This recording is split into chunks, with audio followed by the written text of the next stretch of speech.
Pro kontra mengenai pemilu 2024 diputuskan Mahkamah Konstitusi MK secara proporsional tertutup menyita banyak perhatian hingga penolakan. 8 fraksi di DPR menyatakan tak setuju dengan hal tersebut.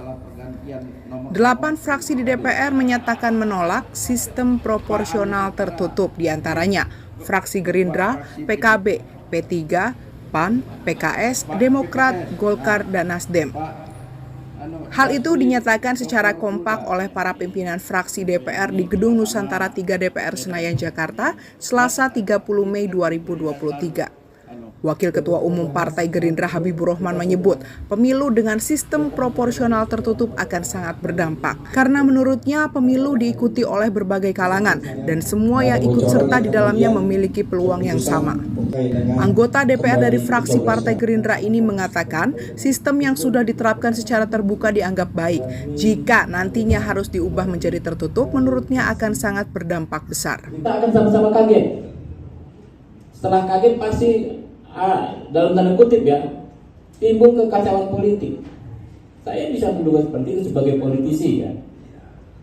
Banyak hal dipicu hal-hal yang sederhana, tapi ini bukan sederhana.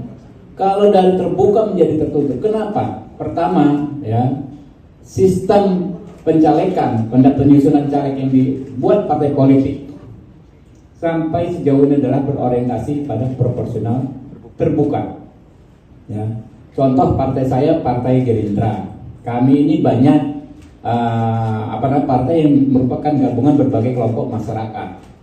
Ada petani, ada aktivis kayak saya ya, Pak Dasko, ya, ada nelayan, ada organisasi perempuan, ada purnawirawan, ya, macam-macam. Dan semua itu ingin mengirimkan kader-kader terbaiknya di dalam daftar caleg. Misalnya dalam satu dapil 1 sampai 10 ada perwakilan perempuan, ada perwakilan organisasi Islam, ada perwakilan petani, ada.